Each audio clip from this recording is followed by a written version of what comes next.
cuál otro van? Ustedes los chavos. Algo. Ajá.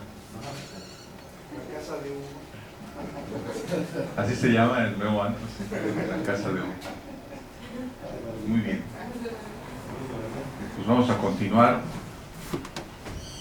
Ya no hace falta presentar al señor juez Hernán. Bienvenido. Listo. Vino, me comenta que vino a barrer. Sí, Pues sí. el salón por eso está así de limpio. Toda la casa. Toda la casa. Sí, Bienvenidos, sí. muchas gracias. Bueno, pues miren, para continuar la charla del día de ayer, vamos a hacer la misma dinámica que el día de ayer, donde ya no sé dónde puse ayer, para ponerle el cronómetro, estar atento del horario. Fíjense, creo que lo dejé en el carro. Bueno, de cualquier manera voy a estar al pendiente. Es una hora, descansamos, regresamos, tomamos otra hora y ya se retiran.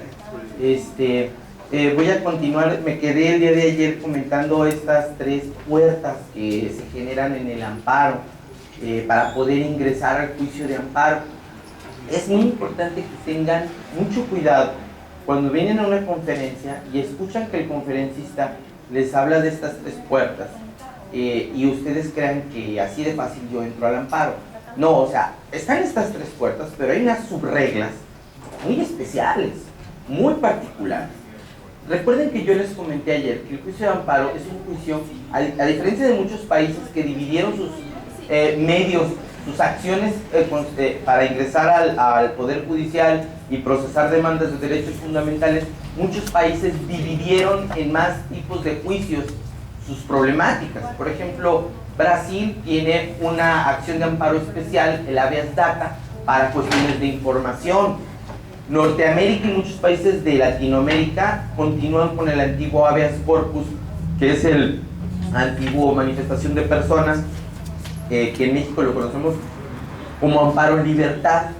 Pero esto quiero decirles que cada uno de estos, el amparo, aunque es universal, tiene reglas especiales y subreglas muy particulares para que estas tres puertas puedas ingresar o puedan prosperar por lo menos.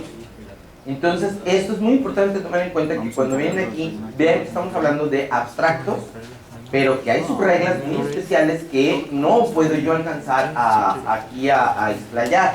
Entonces, si hablamos de interés jurídico, sí, puedes ingresar cuando tienes interés jurídico, pero está la regla o el principio de definitividad.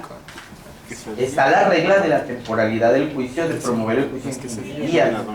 Está la regla de que no sea cosa juzgada, que no haya sido materia de conflicto de amparo. Están las subreglas generales, que son los filtros para que el amparo, aunque es universal, como atiende a tantos tipos de actos, se filtre y no se colapse el sistema. Bueno, esa era la idea de los filtros, para que no procediera inmediatamente el amparo. El amparo tiene la característica de ser un juicio extraordinario y como tal mantiene reglas para hacerlo extraordinario, no ordinario.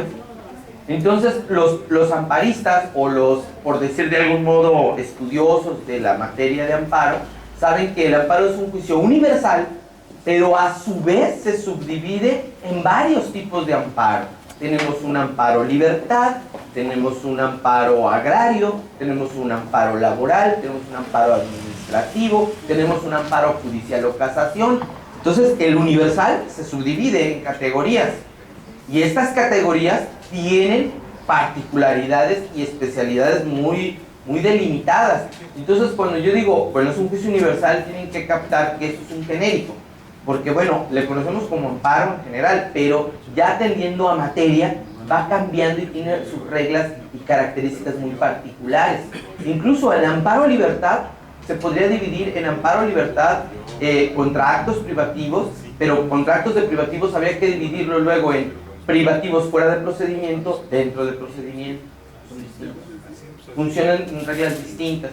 Entonces tienen que tener ese cuidado cuando vienen a la conferencia y escuchan de las tres puertas, porque estas tres puertas las estoy mencionando como abstractos generales para ingresar al juicio, pero todavía hay muchas subreglas que tendrían que llevar estudios, el diplomado de amparo que están ofreciendo, tendrían que ponerse a estudiar con forma más detenida para entender las reglas y subreglas y las características peculiares de cada tipo de amparo en nuestro país. Les comentaba yo el día de ayer que las tres puertas que tenemos de ingreso en este momento, la histórica ha sido el que le conocemos como de interés jurídico, es la primera puerta general, histórica, que más o menos dominamos en México porque ya tenemos mucho tiempo trabajando con la idea del interés jurídico. Tenemos la otra puerta nueva que se llama interés legítimo, que a los litigantes, a los estudiantes como que les cuesta mucho trabajo entender interés legítimo. Y tenemos otra puerta que si los litigantes no lo entienden, la tercera puerta ni siquiera la judicatura la entiende, o sea, todavía no sabemos a qué se refiere, que esa es la del interés colectivo. Esas tres puertas generales son por las que vas a poder ingresar al juicio de amparo. Les dije, interés jurídico históricamente se ha entendido que deviene de un derecho subjetivo, quería incluso leerles la parte de la ley de amparo donde viene tutelado o dispuesta esta situación del interés jurídico para que ustedes la puedan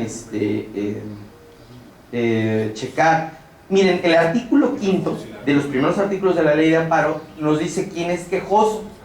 Y dice, el quejoso es aquel que tiene este carácter, aquel que es titular de un derecho subjetivo.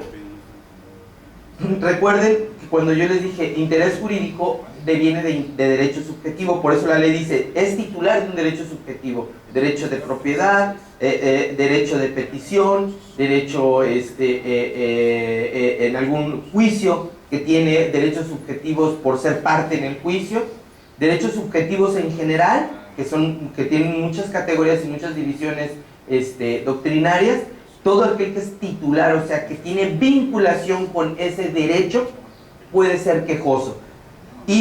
O un interés legítimo individual o colectivo, siempre que alegue que la norma, acto u omisión reclamados violan los derechos previstos por el primer artículo de esta ley, que es una reproducción de todos los actos de autoridad del país, que es el primer artículo de la ley de amparo, actos de autoridad legislativos, actos administrativos, infralegislativos, reglamentarios, toda la normatividad del país puede ser atacada. Por eso hablamos de un juicio universal de actos generales judiciales. Lo que se les ocurra puede ser materia del juicio de amparo. Y con ello se produzca una afectación real y actual a su esfera jurídica. Fíjense cómo de las tres puertas, la ley dice, ¿sabes qué? De todos, te voy a pedir que haya una afectación real y efectiva a tu esfera jurídica, que es el término que ocupa jurisprudencialmente México desde hace muchos años, esfera jurídica como un espectro o como un perímetro general en el que el sujeto se encuentra en su derecho. Entonces, este perímetro, por ejemplo, para ver si me pueden entender, este perímetro, o por decir territorio que comprende un derecho. ¿Qué quiere decir esto? Por ejemplo, tú tienes un derecho de propiedad de un inmueble y tú tienes la posibilidad de exigir al Estado que no te prive, un juez local, no te prive de la propiedad de ese bien sin un juicio. Entonces, esa es parte de tu perímetro protector de ese derecho de propiedad. Pero ¿qué tal si ustedes me dicen, oiga, ¿sabe qué? Dentro de mi derecho de propiedad yo puedo exigir que me pongan una avenida con alumbrado público? Discutible, pero yo digo que no, tal vez no. O sea, le diría, no, tu derecho de propiedad no llega, ese no es el perímetro, esa no es la esfera jurídica de ese derecho, hasta allá no llega. Pero bueno, habría que analizarlo, y estos perímetros de los derechos son las discusiones realmente que tenemos en los juicios. Los justiciables van a alegar perímetros amplios de protección, los jueces en un momento van a delimitarlo y van a decirle, no, este no es tu perímetro, o este perímetro no te lo afectaron, perdóname. ¿Sabes qué? El Estado efectivamente afectó estos terrenos, pero el tuyo no lo tocó, o ¿sabes qué? El tuyo te lo indemnizó o se decretó la expropiación en forma correcta. Entonces, estas afectaciones de la esfera jurídica es propiamente el debate que hay en un juicio. Ustedes, insisto, alegarán afectación a su perímetro, a su esfera jurídica, la intentarán probar y los jueces delimitarán o declararán si esto es correcto o no. Por eso el término esfera jurídica comprende pues aquello que entra dentro del derecho que estamos invocando. Entonces dice que siempre que haya afectación real y actual a su esfera jurídica, ya sea de manera directa o por su especial situación frente al orden jurídico. Aquí venimos, aquí es esta parte del quinto, fracción primera, de que es un quejoso, donde encontramos ciertas bases para diferenciarlos que voy a intentar explicar. Dice la ley primero, dice, ¿sabes qué? Que tengas una afectación real y actual. ¿Qué interpretamos por afectación real y actual? Miren, los norteamericanos lo tienen más claro que los mexicanos, aunque los mexicanos lo hemos desarrollado también mucho. Los norteamericanos dicen que no hay un juicio si no hay un caso. ¿Y qué es que no haya un caso? Bueno, pues que no hay elementos reales. Entonces tú tienes en Norteamérica que mucha gente demanda tontería y media, pero si no están dentro de una declaración judicial de afectación real y actual, no hay un caso. Tú no puedes inventar a la judicatura casos, tienen que ser reales. No podemos resolver hipotéticamente el derecho, tenemos que resolverlo en base a casos materiales que existan.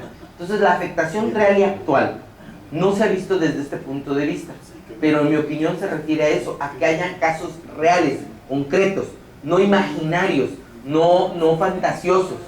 Entonces es un presupuesto para que puedas tener el carácter de quejoso, para que pueda proceder tu demanda, que haya una afectación real y actual a tu perímetro de derechos.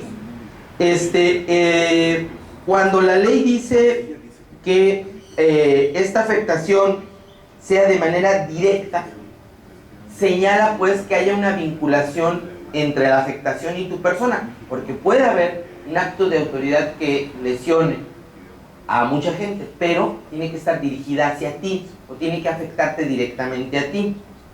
Tú no puedes venir a quejarte porque no le dieron contestación al derecho de petición del vecino. Tienes que vincularte y decir, no, yo también lo pedí, la explicación al municipio o al estado de este punto y estoy vinculado. Una afectación directa, el inmueble, el derecho de propiedad está a mi nombre. Entonces la afectación debe estar vinculada directamente. Pero hay casos donde esa es la puerta del interés legítimo, cuando no tenemos esta vinculación directa, que era la exigible normalmente en el juicio de amparo, y dice, de manera directa o en virtud de su especial situación frente al orden jurídico. Esta parte de en virtud de su especial situación frente al orden jurídico es el interés legítimo, o es la característica del interés legítimo, situación especial frente al orden jurídico. Voy a intentar explicar en términos muy generales, a ver si podemos llegar a entendernos o plantear qué es el interés legítimo que tanto se debate o se discute. Vuelvo a decirles que voy a hablar de manera muy genérica. El interés, vamos a pensar por un segundo que tenemos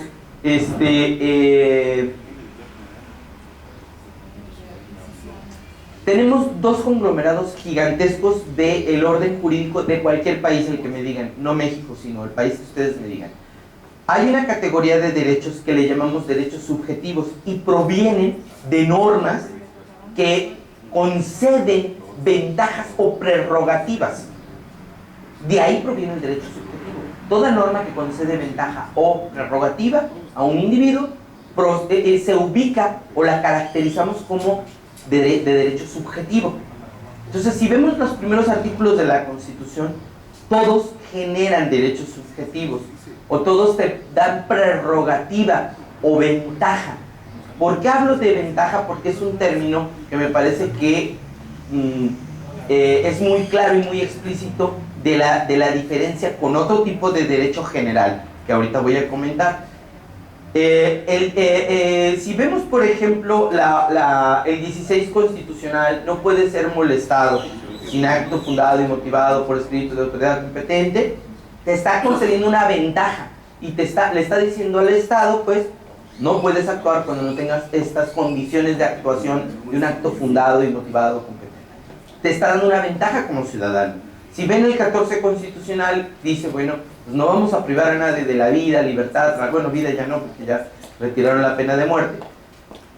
Propiedades, posesiones, papeles, no te pueden privar de algo que te pertenezca, salvo salvo que exista una garantía de audiencia o una forma, un procedimiento por el cual te oigan y se cumplan las famosas formalidades de ser emplazado, tener acceso a pruebas, tener acceso a alegatos, tener acceso a una sentencia. Esa es una ventaja de los ciudadanos frente al Estado, y eso es una exigibilidad, esa es una ventaja que te da el Estado. Antiguamente, por ejemplo, la expropiación no procedía al amparo por disposición constitucional.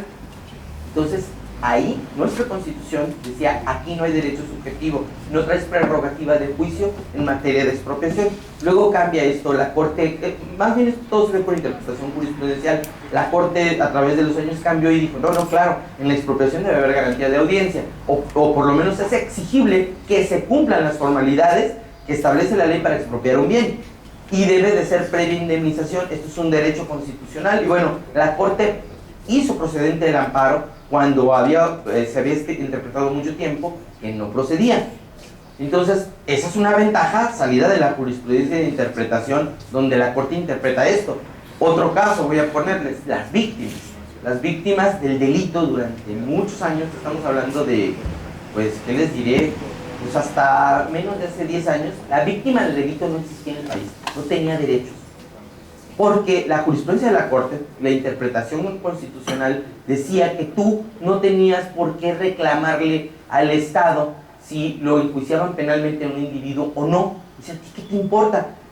Decía la Corte, sí, si yo te permito que me estés cuestionando, que lo metan a la cárcel, estoy provocando que se haga una revancha social, y ese no es el objeto del derecho penal.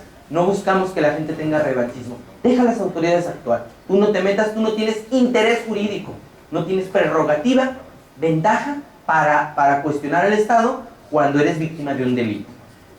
Este fue un criterio terrible, brutal durante muchos años, debido principalmente a que la Constitución de 1917, por lo que ustedes gusten y manden, desapareció a la víctima de la Constitución.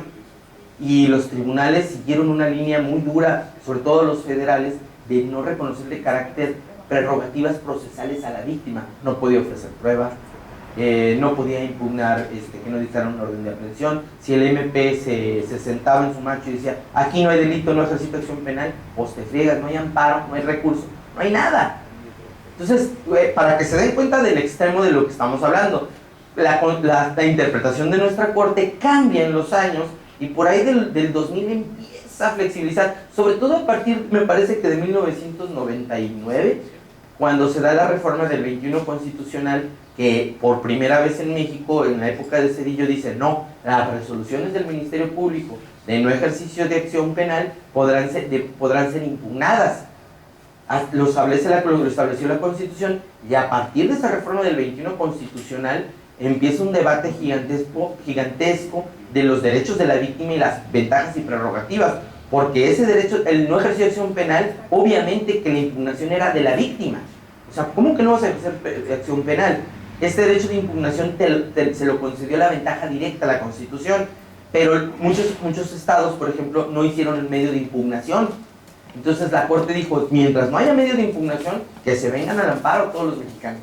Y sopas que se empezaron a venir al amparo miles de mexicanos contra el no ejercicio de acción penal. Tan es así que hasta la ley de amparo la reforman y dicen, no, pues hay un amparo contra el no ejercicio de acción penal. Y bueno, pero el tema que quiero manejar aquí es, no había prerrogativa de víctima en México. No existía la víctima. ¿Por qué? Bueno, muchas cosas lo pueden explicar. Quizás una confianza extrema del Estado mexicano de que sus instituciones iban a proteger a las víctimas y que no era necesario darles derechos o prerrogativas de impugnación. Pueden ser muchas cosas, criterios muy cuadrados que hubo en la Corte que no permearon, porque hubo por ahí un criterio de la Corte ahí aislado que reconocía a la víctima con carácter de parte, pero no prosperó, y prosperaron después toda la gama de criterios que no, y que se desapareció a la víctima. A mí me tocó todavía declarar improcedentes muchos amparos de víctima, y cuando cambia el criterio se hace una expansividad terrible. Tan es así que les puedo decir que en México uno de los sujetos más privilegiados del amparo es la víctima en delito. Es una fuerza la que tiene la víctima en la actualidad en el delito, una procedencia tal, como que los mexicanos somos muy extremos.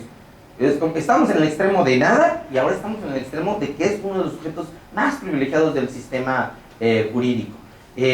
Por ejemplo, la última prerrogativa que obtiene víctima, se dijo, oye, pero es que en materia penal le suplimos la queja, o sea, los argumentos deficientes se los suplimos al reo. Y decían que a la víctima no. Y hace poco ya la corte dijo, no, a la víctima también le suples. Y empezó a cambiar la corte. Y dijo, y le suples incluso cuando el MP, que es la que tutela la acción penal, se equivoque. Hasta ahí la tutelas. Y vino una fuerza, pues, de la víctima de dar pánico. Entonces, realmente, en este momento que vive el país, que tiene interpretación jurisprudencial y de derechos humanos y tralala, la Corte, el Poder Judicial ha establecido ventajas gigantescas, derechos subjetivos verdaderos de las víctimas, que implican una ventaja de exigibilidad que no tenía hasta hace unos años.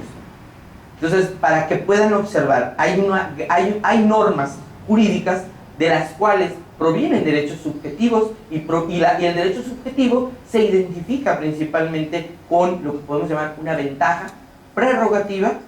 Y hay una característica más del derecho subjetivo, su exigibilidad que les decía ayer, porque se nos olvida a veces mucho esto. Para los anglosajones, esto es muy claro. Ellos dicen que donde hay un derecho, hay un recurso. O sea, para ellos no hay discusión, es una ley como de gravedad. Si hay un derecho, hay un recurso. No hay discusión de ese punto. Los mexicanos así no lo interpretamos. Muchos años dijimos, donde hay un derecho, si la ley dice que hay un recurso, pues tal vez.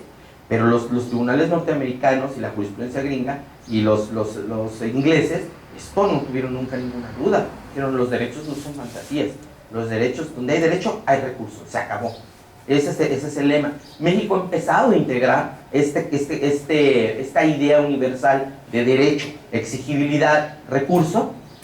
Y me parece que México está encaminado a retomar esta postura, pues por decir, común de todos los países democráticos constitucionales. Derecho, recurso, exigibilidad. Entonces, una característica particular de todo derecho subjetivo es que sea exigible. Si no estamos hablando de una fantasía o de una tontería.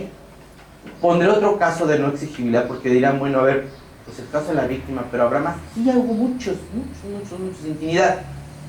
Otro caso, los derechos de la Constitución de orden prestacional del Estado, le llamaremos así, o sea, aquellos derechos que devienen vivienda, salud, algunas cuestiones laborales, habitación, agua, que es reciente la emergencia del agua, todos esos derechos donde el Estado tiene obligación de dar. Muchos años la Corte y los tribunales federales interpretamos que eran derechos programáticos. Incluso van a encontrar textos antiguos donde así los manejan. Me parece Juventino de Castro, Góngora Pimentel en algún texto también de derechos humanos. Dicen, estos derechos son programáticos. ¿Qué quiere decir? Que los desarrolla el Estado, pero tú no tienes derecho a exigibilidad. Tú no puedes exigirlos. Que te vaya bien. Muchos años no eran exigibles estos derechos. ¿Por qué? Porque la Corte dijo que eran programáticos y eran declaraciones constitucionales de México como ideales de lo que queríamos ser. Pero que eso no se puede exigir en juicio. Entonces estamos hablando de que por lo menos de 1917 hasta aproximadamente los años recientes, hasta los 90, no eran exigibles. Todos esos derechos no había exigibilidad, eran verdaderas pantomimas constitucionales. La Suprema Corte, los tribunales federales, pues claro, ante un país como de las características de México, comienza a cambiar los criterios, comienza a variarlos, empieza a desaparecer de sus jurisprudencias y de sus criterios lo de los derechos que llamábamos programáticos, de ideales, y empieza a darles un contexto material y a ver cómo pueden ser exigibles, los empieza a reflexionar y empieza a darles exigibilidad a todos estos derechos. Y en la actualidad ya como que es muy mal visto que hablemos de derechos programáticos, o sea, ya como que todo el mundo le da pena.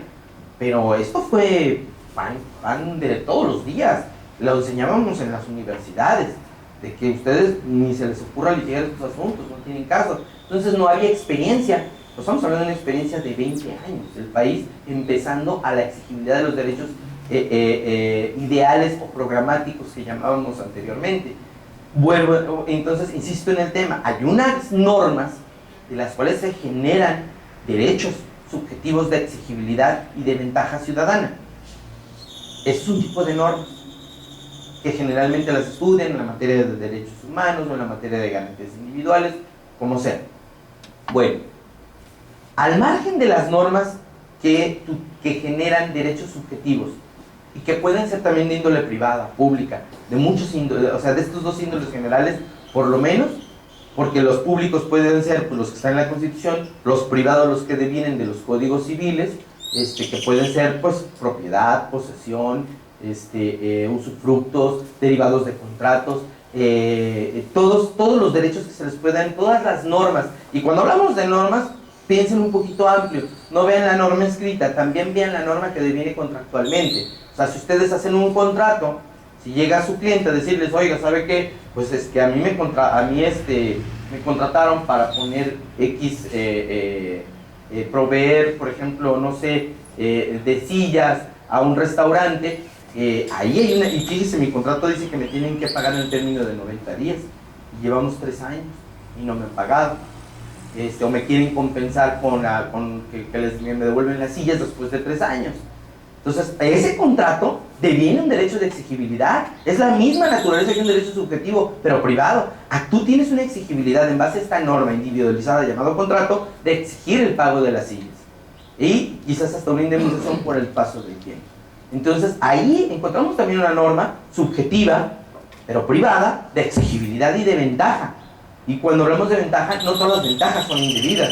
Bueno, sí, o sea, tengo la ventaja de cobrar las sillas, pero porque las hice, y él tuvo la ventaja de exigirme que se las hiciera. Entonces, ninguno fue un alma de la caridad. Actuamos en conveniencia los dos. A él le convenía esto, a mí el otro. Entonces, hay derechos de exigibilidad mutuos y de ventajas mutuos. Entonces, no vean la norma subjetiva de exigibilidad a partir exclusivamente de la norma escrita. Porque recuerden lo que les he estado diciendo, hay normas subjetivas o prerrogativas que salieron o se lograron por la jurisprudencia, en sede judicial. Interpretación judicial ha dado lugar a la exigibilidad de derechos, cosa que no venía en la ley o no se interpretaba así. Entonces tenemos una gama de normas en contratos, en las leyes, en la Constitución, que conceden ventajas prerrogativas. Bueno, esta forma de entender el derecho es un poco moderna, hablamos por lo menos de unos 200 años. El derecho, históricamente, no ha sido visto así. Los juristas, históricamente, hemos visto el derecho más, normalmente lo entendemos, y la población incluso, lo entendemos desde el punto de vista del derecho objetivo. ¿Qué quiere decir el derecho objetivo? El derecho objetivo es el derecho coercitivo, organizativo, de una sociedad en la que ese derecho impera. Se cumple y se cumple o se sanciona. O sea, es la norma clásica en su precepto, su supuesto en el que opera, de lo que tutela la norma, lo que trae de consecuencia y la consecuencia que prevé la norma, lo que tutela y la consecuencia también de exigibilidad. Pero la famosa línea pues de la causalidad jurídica que enuncia Kelsen, que señala lo que estoy diciendo, cómo funcionan las normas, esa es la forma en la que normalmente la humanidad ha entendido el derecho. Es la forma clásica de comprensión del derecho. Su definición más rápida es el derecho coercitivo, el derecho que obliga, no el derecho que exige. Si tú exiges, bueno, quizás logres una obligación. La exigibilidad no se da siempre a través de págame, sino la exigibilidad se da a través de recursos judiciales. Pero en el derecho objetivo tú estás compelido por ley a cumplir. Normalmente estas normas de derecho objetivo son de orden público, no son de orden privado, no son negociables.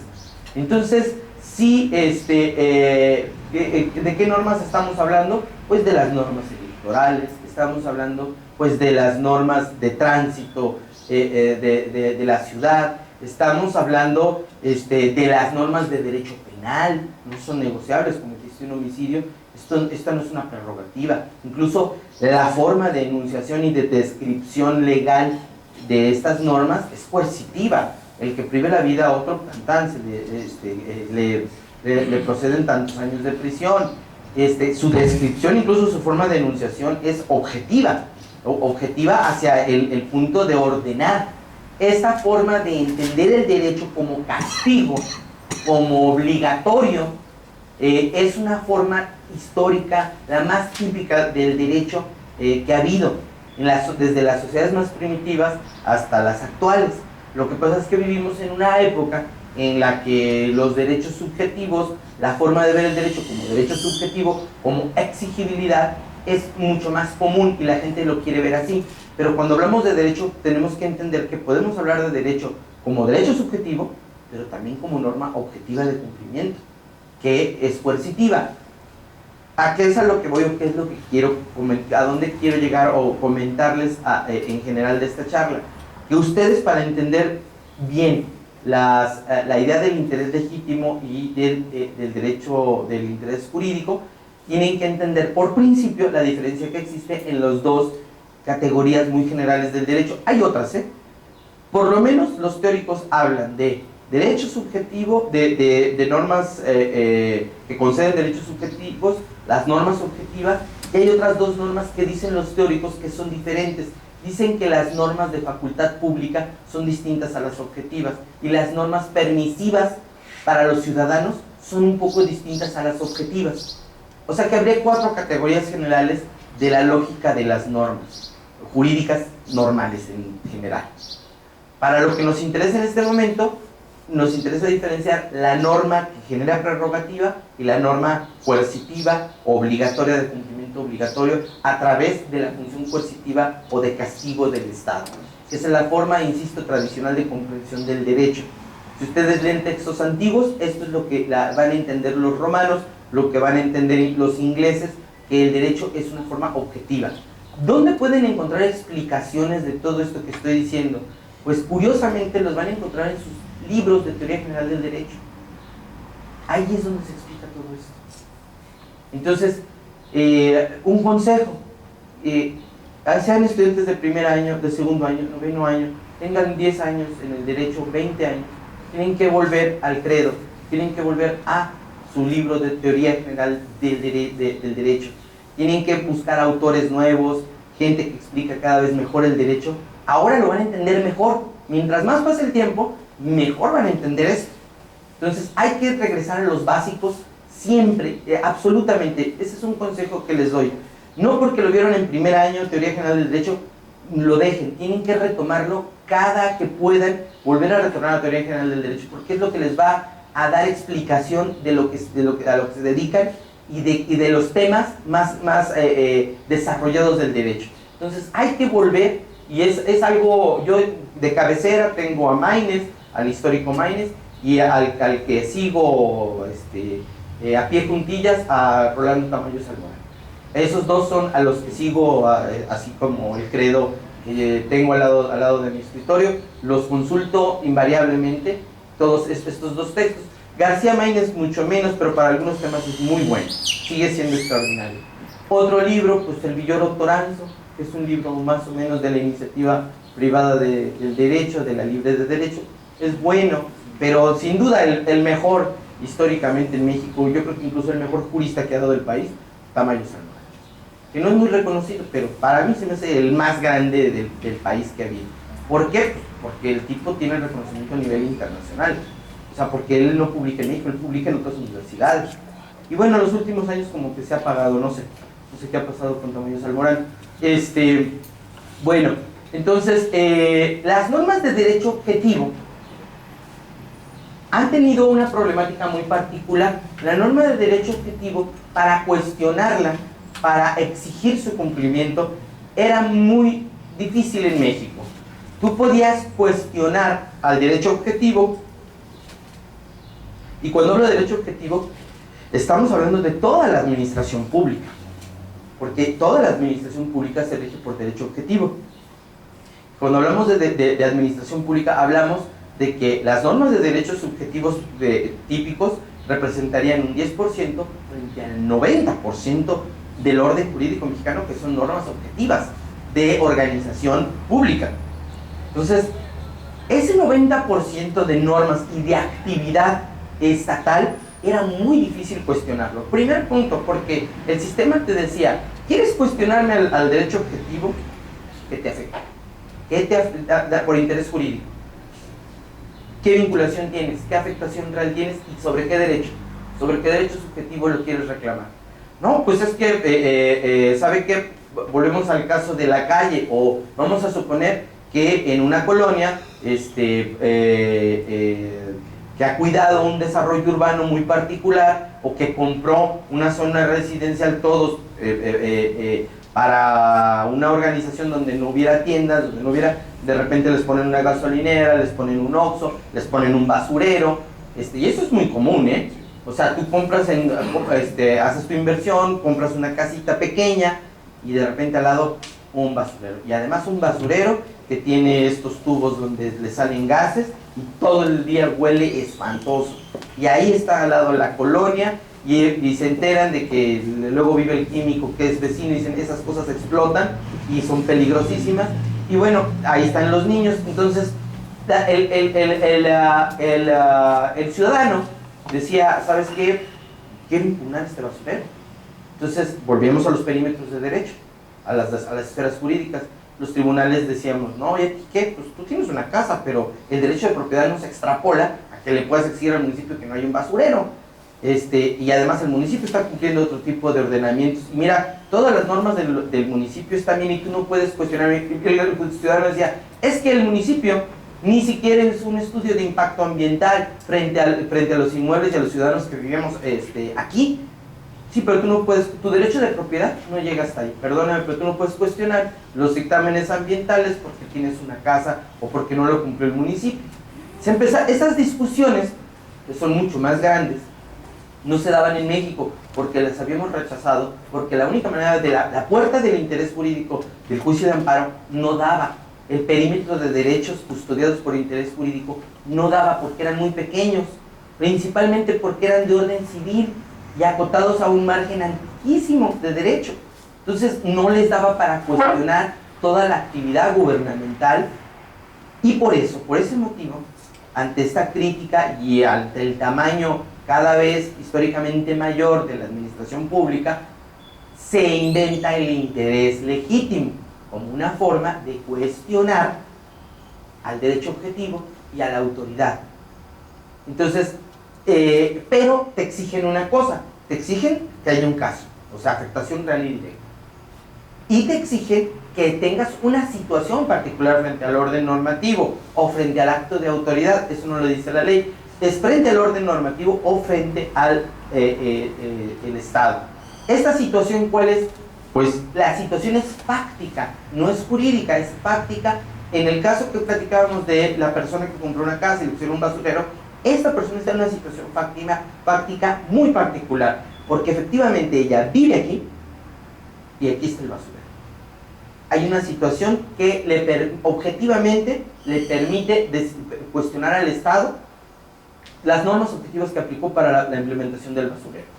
Su situación frente a la autoridad o frente al orden normativo. ¿Sabes qué? Yo estoy en una situación donde todas estas normas ambientales, todas estas resoluciones de cabildo me afectaron, porque yo estoy justamente aquí donde vivo.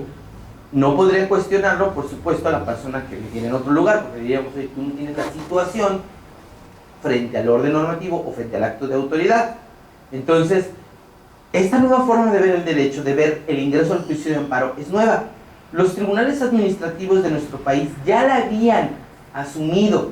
Los tribunales administrativos ya desde hacía años habían empezado a usar el interés legítimo, pero los tribunales de amparo no.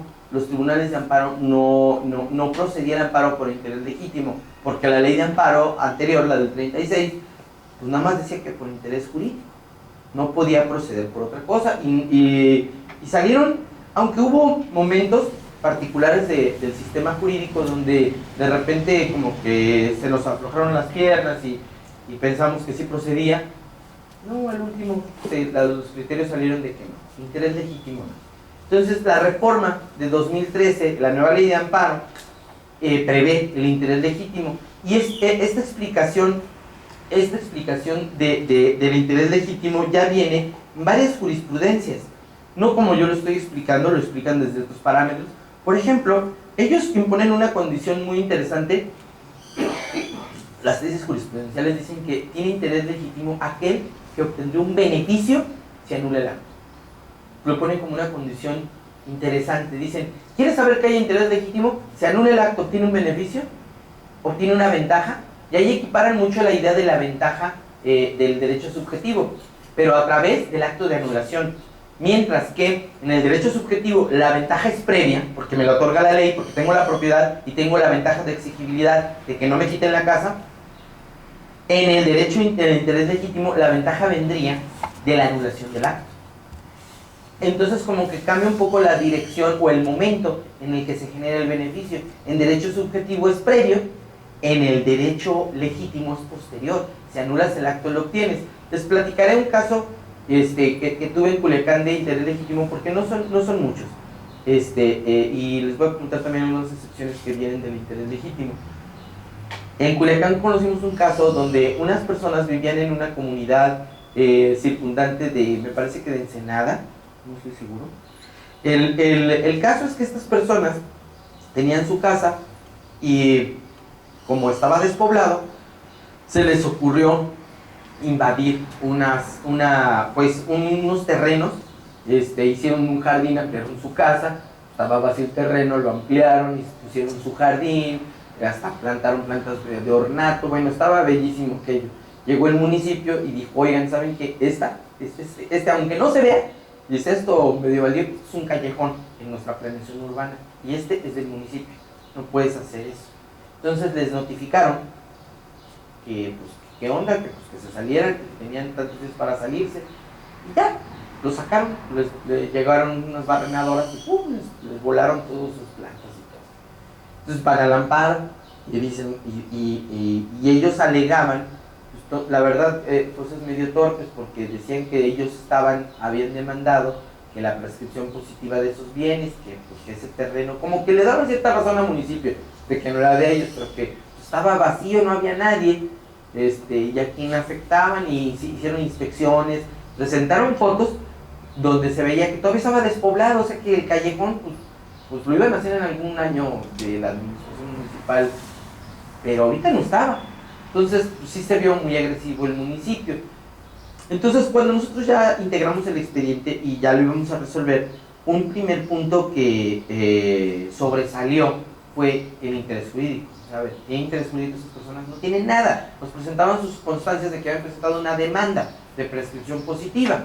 Y decíamos, ¿y eso qué? O sea, eso solamente es la expectativa tal vez de que ganes. Pero además ni había bases para ganar. O sea, porque estos cuates pensaban que la prescripción positiva se les iba a dar porque ellos plantaron ahí su jardín. Y no se iba a dar el fenómeno de la prescripción. Y ellos querían acreditarlo. Entonces, interés jurídico no tenían. Y pues era para sobreseer y decir, pues que te vaya bien. Pero, ya analizado el asunto, con más cuidado, con más detenimiento, captamos en el tribunal y dijimos, oye, tiene gran interés legítimo. ¿Y por qué? Pues porque, ¿dónde se demuestra su situación? Las pruebas no eran muy buenas. La notificación del municipio. Su situación particular frente al orden jurídico. El municipio traía las notificaciones de nuestros quejosos donde les decían, se me van, ahorita, ya. Esa notificación estaba muy mal practicada, estaba con las patotototas, muy mal hecha. El municipio mandó a sus peores notificadores, hicieron las cosas, no le pusieron fecha, no le pusieron hora, tontería y media traían las notificaciones. Por interés jurídico, ni siquiera habíamos podido estudiar las notificaciones. O sea, porque ¿y a ti qué? Pues ni eres propietario del terreno.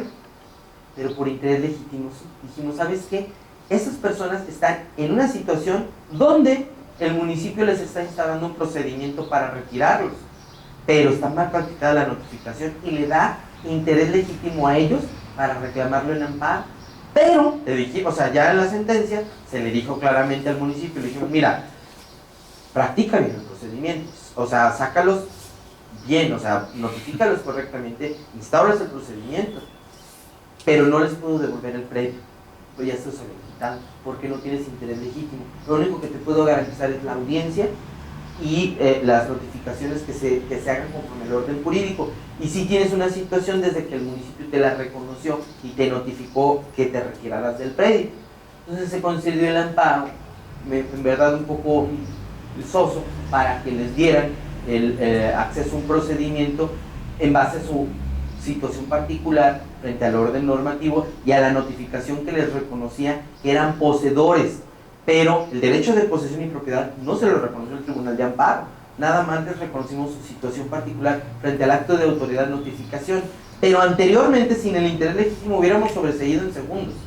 o sea, no había manera, aunque trajera una notificación dirigida a él, si el predio no era de él, no le iba a proceder al amparo.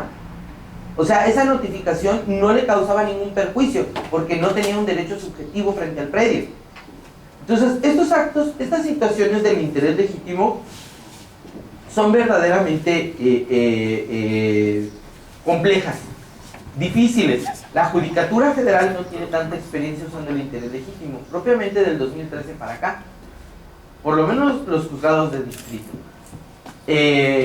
Pero tampoco estamos tan desestabilizados porque todos los criterios que se generaron para que no procediera explicaron el derecho del interés legítimo y vienen muy completos. Vuelvo a recomendarles que vayan a los criterios jurisprudenciales y vayan a las ejecutorias de la Corte para que comprendan mejor esta forma de poder ingresar al juicio de amparo ante el interés legítimo.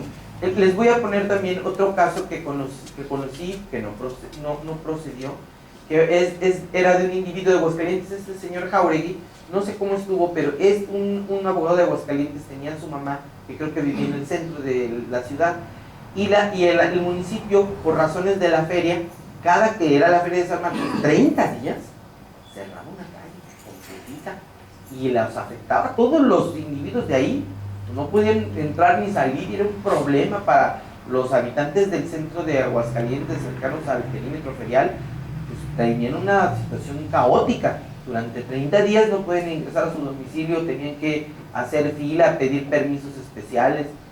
Entonces, lo que hace el abogado es que presenta una demanda y dice pues que el municipio tiene que ajustar alguna forma de acceso a su domicilio y no impedírselo a través de vallas, que hay esta afectación. Él hablaba de su derecho de tránsito y X. A él finalmente creo que no le procede su amparo, no recuerdo, pero estábamos en ese caso, con independencia que se resolvió, estábamos ante una situación de interés legítimo. ¿Por qué? Porque la mamá del individuo, o el individuo, no recuerdo, tiene una situación fáctica frente al orden normativo municipal y a una actuación de la autoridad municipal, porque efectivamente el municipio ha ordenado cerrar con vallas todas esas calles para que no haya tránsito vehicular, pueda haber peatones, y está afectando a los gobernados. Pero, esperen un segundo, de ahí a que esto proceda, es otra historia. Es otra historia. ¿Por qué? Porque entonces ya el juez de amparo, lo único que da la ley de amparo es, entra al juicio de amparo. Pero no significa que salgas con una sentencia protectora. Hasta ahí debemos de entender esto. Estamos hablando de la puerta de ingreso, no de la salida. Entonces, vamos al caso. Señor ciudadano, efectivamente hay una afectación, pero debes de tolerarla. ¿Por qué? Bueno, estoy hablando hipotéticamente. Porque efectivamente hay una ley del patronato por la cual todo el perímetro ferial queda en control del Estado para lograr una verbena popular histórica del Estado, y efectivamente te va a causar molestias. Pero habría que ver, y el municipio seguramente va a contestar y dice, espérame, si hay vallas, pero yo sí les permito la entrada.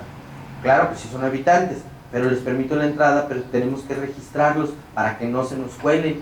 Entonces, pues lo único que le estoy imponiendo es un requisito de registro para que el policía le abra la valla.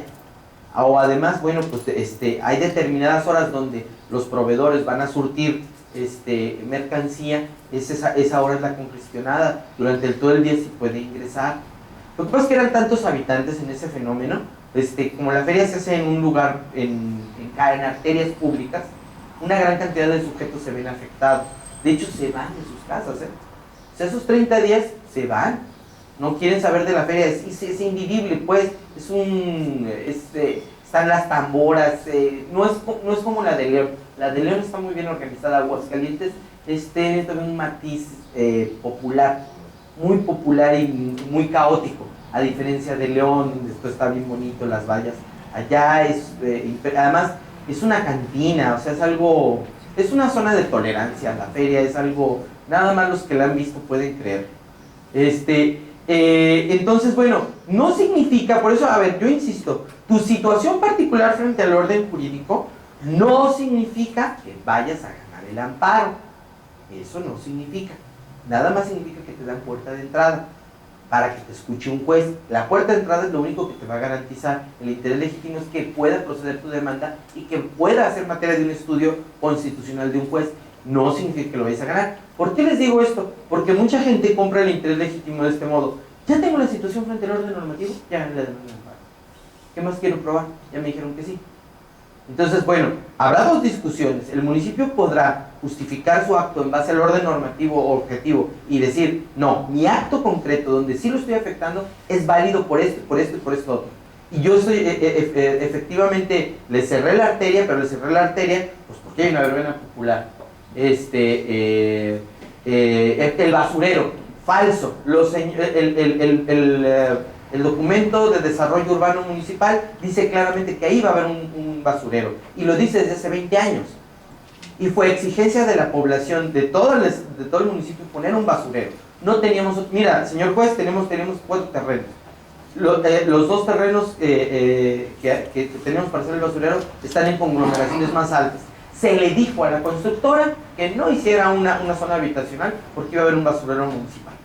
Se le dijo, y también las características de los tubos de donde salen los gases no son peligrosos. Y sí tenemos un dictamen. Bueno, el cumplimiento de la norma objetiva ya el municipio lo podrá hacer, o las autoridades están, por decir, cuestionadas y tendrán que justificar el orden normativo. Hace mucho yo llevé, ahorita que me estoy acordando, como litigante también llevé un asunto de interés objetivo, de interés legítimo. Se perdió, pero era un debate muy amplio y hubo hasta votos particulares de los colegiados, o sea que el asunto estaba complicado y no fue muy delicado. 3 notarios de Aguascalientes les quitan el FIE. La cuestión era esta: